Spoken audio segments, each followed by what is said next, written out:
Catus, Maximus here. This time doing a review of the Black & Decker DR260, 560, excuse me. The 260 is a smaller brother that I reviewed and thought for the price, for a $35 drill, it's actually pretty decent.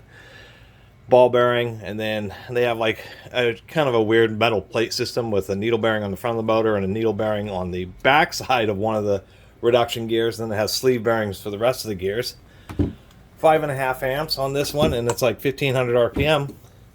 This is the big brother, and this is the current unit. We can see 2020 is when this bad boy was made. In stores, it's about $55. Pricing's all over the place, which is really annoying about the internet. There's all these companies that really are essentially price gouging, including Ace Hardware on this. Anyway, this unit is a bit more expensive. They did do a couple of upgrades for the half-inch version. It has an all-metal chuck instead of the plastic housing keyless chuck. We can see that they have like some more grippy, I don't know what that is, serrations in the rubber on the hand grip, or that doesn't exist here. They got rid of the bit holder, which they had on the 3/8 version. And of course, you can take a side handle. It is 7 amps. They really put that on there. Actually, it has a decent amount of power. 900 RPM, so that would be equivalent to more expensive DeWalt's, Milwaukee's, that type of stuff. Their half-inch drills are right around 900 RPM. I think the current DeWalt Type 4s of their 235G is actually 1000 RPM. Also have some little rubber bumpers on each side of the housing. It is a different molding because it does have a gear case. Surprisingly enough, with 4 screws, I do like seeing that. It is triple reduction. You can just see the fan there. How you know it's a triple reduction is when you turn the chuck clockwise. If the motor moves counterclockwise, then you know that there's 3 reduction gear, or double reduction gear. Excuse me, it's triple reduction, double idler gears, and we can see the provisions for the 2 idler gears. They have this weird honeycomb there. Where on this one, it only has a single idler gear in it. And if we turn it, we can see it moves clockwise. And single reduction would move counterclockwise again, but it would be really obvious. So that's how you tell. Some half-inch drills are double reduction, some are triple reduction. Suspect I'm going to find the same thing inside this one, where we're going to have like ball bearings and needle bearings on the motor, but sleeve bearings for the rest of the gears. We know that because the chuck moves in and out, so obviously it's not a great chuck. It does have a sheet metal collar, so it's not a billet steel Jacobs industrial chuck. One thing I was going to complain about is the side handle, and I'll do a little view of the internet, but on the Amazon page it has a plastic side handle. On Black & Decker's page it shows this DeWalt side handle, but there's an issue. You can see where there's a recess with the teeth, and these teeth weren't made tall enough. They engage, come on camera, they engage right there. That'll prevent the side handle from wanting to twist around. But since they use the DeWalt slide handle, it ground off just the top of the teeth because they weren't deep enough. Or like on this Milwaukee, they actually go all the way down flush. So that's why I just decided to go ahead and use the Milwaukee side handle with this. It does retain the one distinctive feature, which is really surprising with these Black & Deckers. These things totally shame the Black & Deckers that were like the metal gearbox from the 1980s. These are way more powerful, more than twice as much power, and they're built better, and they have rotating brush cards. You can see that the reverse lever is just super long. Like, why on earth would it be that long?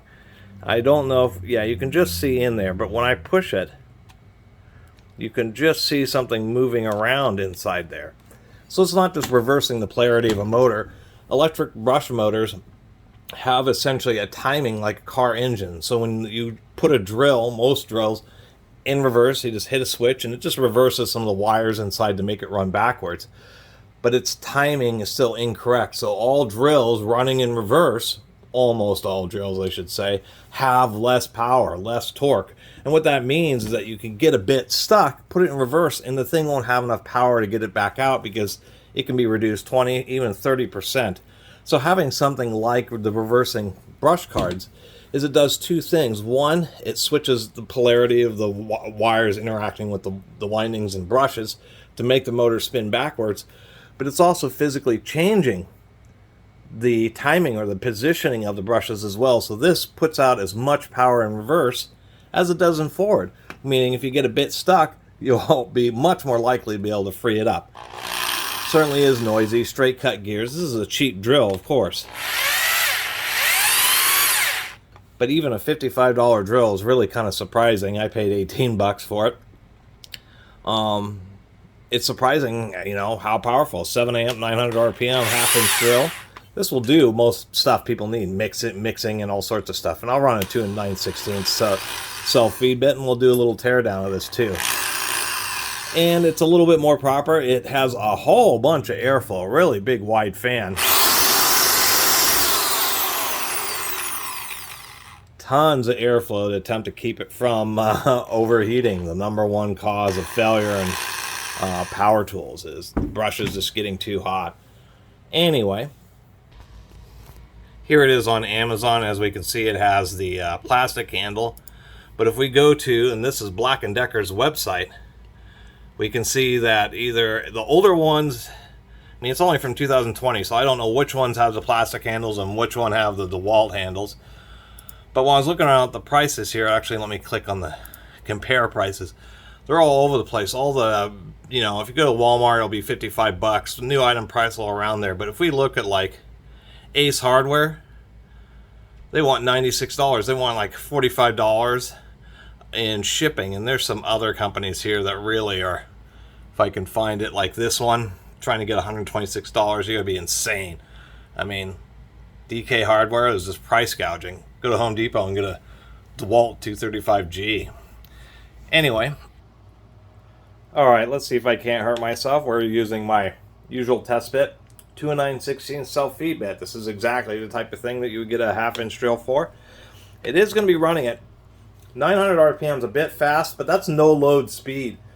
Back in the 50s and 60s, drills actually used to have 2 RPMs. They would, like on this, it would say 900 RPM, no load, and like 650 RPM full load. So it will bog down some, but let's just see how well it gets through this.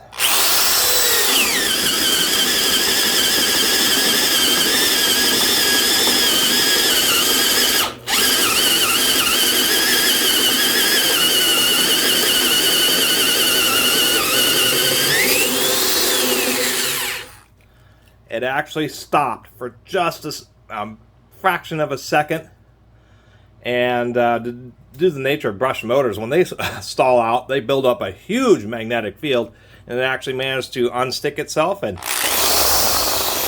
get the job done. So we're going to go and tear this down. Even though this is 7 amps and 900 RPM, so on paper it would be similar to the DeWalt and the Milwaukee's, all the more professional grade half-inch pistol grip drills, even though this is a midship drill.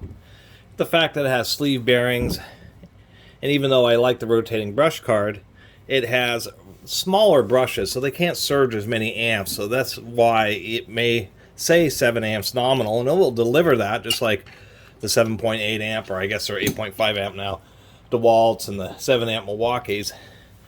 They just can't surge. So that's why, like, when it locked up, it was probably surging 10 amps, where a professional grade drill would surge 12 amps and really power through it. So that's one of the things that makes the difference. But it is a stout drill, and this will definitely outperform those old Black & Deckers, that's for sure. Anyway, we're going to tear this down. It does have a lock screw in the chuck. I'm not going to remove the chuck, but this one's a little bit different. We have T20s up here in the front.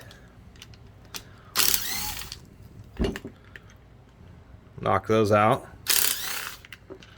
Pretty short screws. They're not particularly long. And since it is in plastic, if you actually get one of these and you use it, periodically check. These are, oh, nice. I should probably reverse those. That has a little retention ring.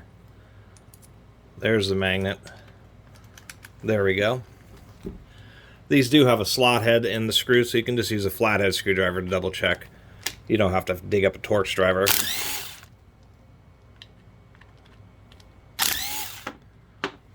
Got those knocked out of there. And it'll be T15s for the screws that hold the clamshell together.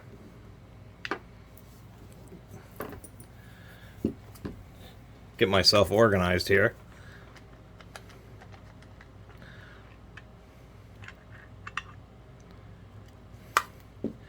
And as I was expecting, there's very little grease, and it's just a basic grade of grease. I'd recommend something like molybdenum disulfide or some other kind of more premium grease. And one thing that is nice to see, nice touch, we see these steel pins here. Those steel pins, this is kind of, interestingly enough, similar to the 3/8 drill, where the 3/8 drill had the same thing. It had like this the centered steel kind of back plate. And those two pins are actually aligning in between those two holes, so that this back plate here, we'll call it the virtual diaphragm, stays aligned with the drill body itself, and that prevents the gears from rocking against each other, so they're meshing absolutely straight on. When gears start getting at an angle, then you get a bunch of pressure on one small area, and they could wear out much faster. We know that's a sleeve bearing there. Kind of hard to see. Got myself a flashlight. I need a flashlight in every teardown, and I always forget to have one with me. I don't know why. There we go. Surprisingly enough, we can see 2 needle bearings down there for the reduction gears.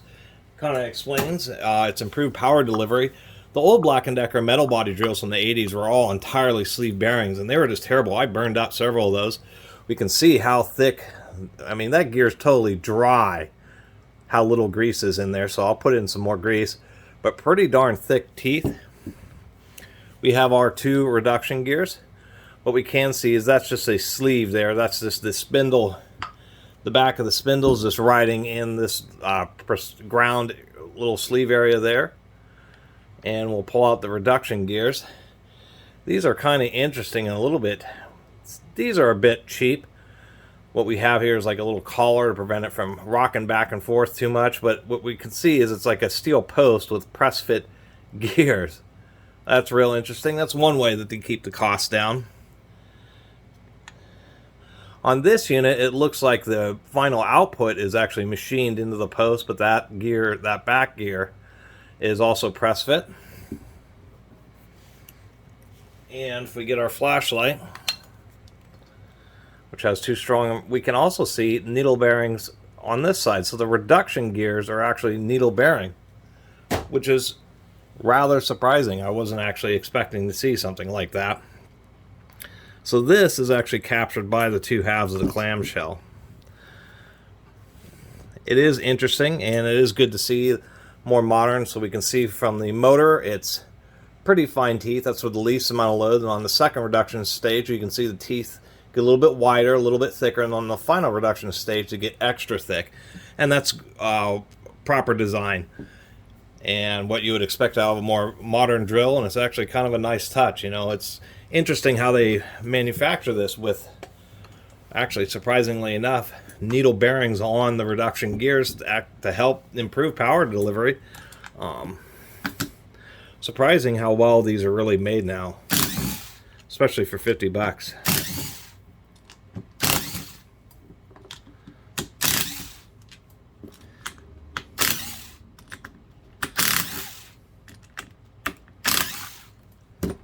Get all these T15s out of here. We've got 7 screws holding the body together, or the clamshells of the body together. And usually on these, it's the side that the screws come out of, but not always, not 100% of the time. Most times, when you're taking apart any electronic or electrical product or anything, especially tools, it's going to be, usually all the parts are sent into the clamshell half that the screws thread into, and then you put on top this. So if we take a look at the material here, polypropylene, glass fiber 30%. So this isn't PA6, which would be glass filled nylon, or PC, which would be polycarbonate. So they are saving some money using polypropylene shell. And here we are. And this is one of the things I was mentioning. Those are pretty small brushes. I've seen 3-amp Milwaukee drills with the same surface area of the brushes. So, you know, one of the ways that they do save some money. We do indeed have a ball bearing at the back of the motor. And we got a little bit of grease here, not much, not too greasy working on this. I just want to lift this out. And yes, indeed, there's even a needle bearing on the motor. So really kind of surprised about all that. Not a lot else to say. I think it really, overall, Black & Decker's doing a pretty good job here. What we can see on the trigger switch is it's 8.8 amps, so it's not very highly overrated. On a 7 amp drill, once again on a professional grade, this trigger would be just a physically larger unit, just to handle more heat output. If you ever have a problem with a drill that just decides that it quits working, usually it's some of the wires involved with the trigger, and you just want to make sure that they're pressed back in. Other than that, we can show a rotating brush card here and why it's so big. This is an interesting aspect. So when you reverse it, whoop,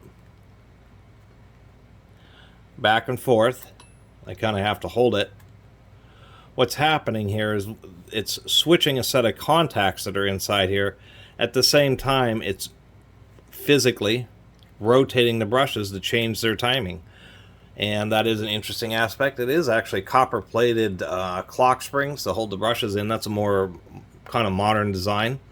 And we do have a bunch of fine contacts, and we could hear when it ran. This is a much higher speed motor. Old motors that are kind of cheaper will have really wide contacts, and they just don't spin as fast. So you can have the same amount of amperage, but on a slower spinning motor, you have less gear reduction, less power delivery. So if you have a higher speed motor, you can have more gear reduction to get the same final output speed at the same amps, and you actually get more torque out of it. It increases its efficiency. So anyway, I'm going to put a little bit of, put this back together here. I'm going to put a little bit of grease in this. And people ask what kind of grease to use, and it's just a good synthetic grease is, what I generally recommend. Pop that all back in there again. And that's about all there is to say about this. To tell you the truth, a drill like this, made with the same quality, especially with that, surprisingly enough, it is all, actually it's mostly needle bearing, one ball bearing, but it's all ball and needle bearing except for the chuck, which is the lowest speed unit. It's actually pretty good. And even though they do some cheaper things, such as just press fit the gears instead of them being billet machined like it is right here on the final drive, and a few things like that, which kind of, where they're trying to make it, this drill being a $60 drill or sub $60 drill, they've done a pretty good job. I mean, for most people, this half-inch drill is going to do pretty much whatever you need to. Another reason, and I should mention before as a last comment, is the reason it's better to have half-inch drills, generally speaking. The modern heavy-duty ones have really oversized gears. But when you have more sets of gears, even though it's a little bit more noise, especially since these aren't helical cut, is the fact that it just offsets the load, the more gear teeth, so they heat up less and they can take just a bit more abuse. But it is good to see. I'm really surprised on how chunky this final output gear is. That's really pretty surprising. Overall, I mean, inflation and things get more and more expensive, but power tools, interestingly enough, the value that you get for the dollar, they're way cheaper. A drill, if this drill existed as it does back in the 80s with the other Black & Decker drills, this thing would have probably been $70 to $100 in 1980, and now it's actually the cheap drill. It's really surprising. I mean, and especially if you consider that those old really common Black & Decker home utility grade drills were pretty expensive back in the day. You're just getting a ton of value, to tell you the truth. I mean, for most, it only has like a 2-year warranty, which is at least something. But to tell you the truth, 90%, especially homeowners, home warriors, and not so much for the professional, but for the weekend warriors, 90% of them, this is going to do everything that you really need it to do. I'm actually kind of surprised, just like I was with the 3/8 one, but this one's actually built even better. Anyway, I really appreciate everybody who's been watching and subscribing, and if you haven't subscribed, please do. Till next time, Catus Maximus out.